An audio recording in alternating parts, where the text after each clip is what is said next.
Hey, how's it going, everybody? We've got a beautiful day. Well, at least it's not sunny, but at least it's not raining, so I'll take it.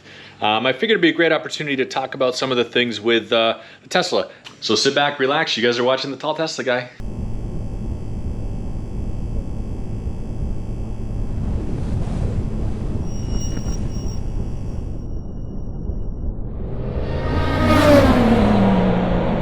As you can see, we have a Tesla Model Y. This is with the panoramic glass roof. It's the SUV version of the car.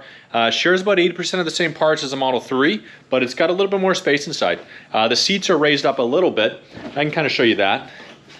You see they're on these kind of brackets here. They kind of lift them up a little bit, which is kind of nice. But more importantly, I wanted to talk specifically today about just kind of cost of ownership. People ask me a lot how much it costs. I've done a couple of videos talking about supercharging, charging at home, that sort of stuff. I mean, I can tell you it's way cheaper than gas. We have a gas vehicle as well that gets about 500 miles of range on it, but at 30 bucks a tank for gas, we spend about $30 for an entire month on this car to charge it at home. We have a 240 outlet, which you can kind of see by the golf bags right here. We have a 240 outlet. We do plug it in every night. Guarantee we don't drop it down to zero before we charge it up again, but we do keep it charged about 80%, and we spend about $30 a month on electricity for it.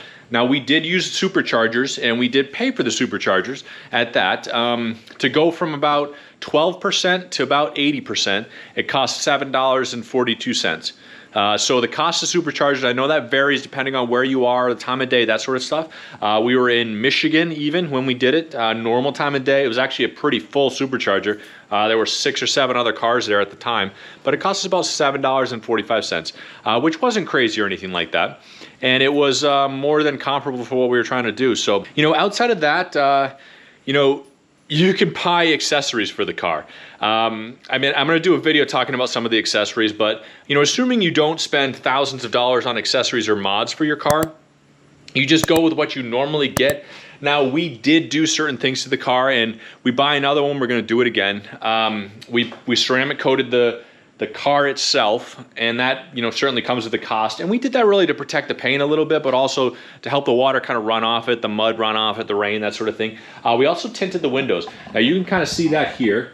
I mean, I didn't want to go crazy limo tint or anything. This is the factory tint of the back of the car that it comes with, and then this is the tint that we did. Now we did make it darker. It looks a little bit darker in the garage than it actually is in the real world, but it is darker. We did tint it. And then we also tinted the front window, but only about 80%, I guess. So it's not that it makes it dark or anything like that. It just helps with the glare.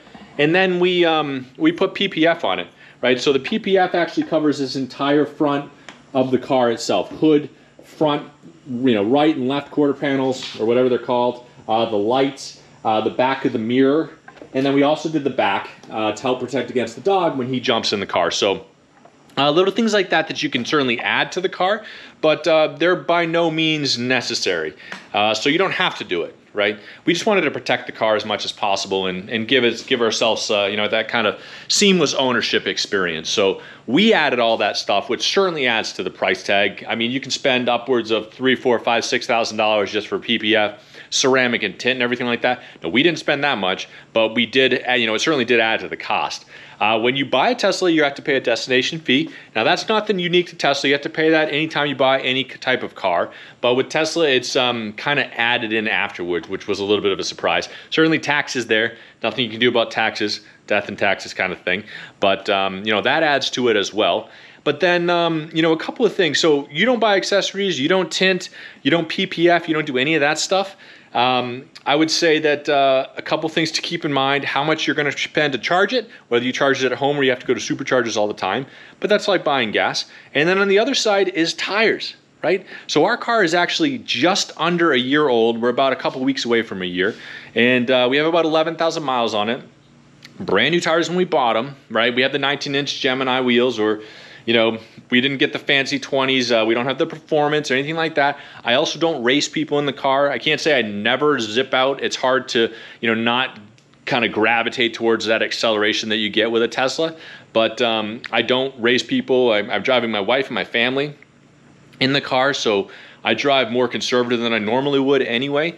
But one thing that we noticed is The tires, they burn through tires. Electric vehicles do anyway because they have that instant torque that you get as soon as you push the accelerator down, and Teslas are no exception. You know, in fact, they're the fastest electric vehicles that you can buy. The Model S Plaid is the fastest production car on Earth. So, you know, with that in mind, and then on top of that, you add that they eat through tires anyway, it's not a complete surprise. I was expecting to get about 20,000 miles on the tires. Now I have 11,000 miles on them currently, and I did get them measured. I got them, you know, gauged professionally, I guess. Somebody was checking them out. I wanted them to measure and tell me exactly what I got on it. My front tires, 7 30-seconds. Right, and if I'm sure you guys know, but in case you don't, they start at about 11 30-seconds, right? So it's not that you don't start at 30 seconds, or anything like that. That's the measure of the tread depth. They start at about 11 30-seconds, right? So we're down to 7 after a year in the front, right? Now the back, however, we're sitting at about 4 30-seconds.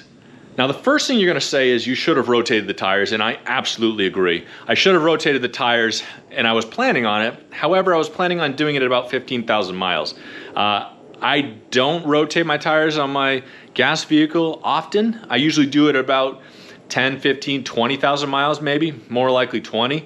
But I also get 50,000 miles of range on those tires, right? So now I don't have a sporty Tesla gas vehicle because they don't make one. So it's not a apples to apples comparison. However, I came from traditional gas vehicles, so I had that mindset that the tires were going to last a long time. Well, these just simply don't. So looking at these, and you can kind of see it here too, if I can show it to you. The tread depth on these, I mean, putting my finger in there, you know, at 4 30-seconds, I think they still have more life in them. I think that maybe they were measuring in areas that were kind of low or something like that. Though the tire is wearing evenly, in fact, perfectly evenly. There was no difference in tread depth from the side to the middle or anything like that, which is great. They're mounted and balanced perfectly. However, it is disappointing that essentially I would need to replace these tires now, right? So 4 30-seconds is something that you definitely want to jump out and replace. And these tires are expensive.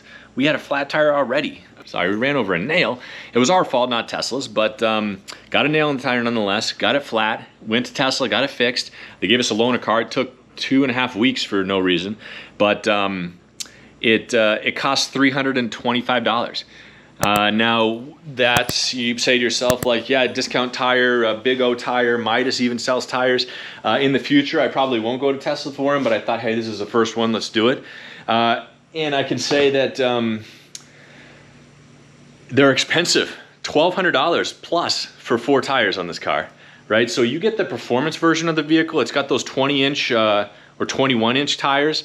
You know, they're not good in the snow or the rain, which we have both in Ohio. So I thought to myself, well, I don't want to do that. And then I don't want to have to buy another set of tires just for the winter time, which is going to give, you know, these are all season tires. I have the 19s, like I said, and they did great in the snow and the rain and everything like that. However, at $325, that's a terrible bill to kind of have every year.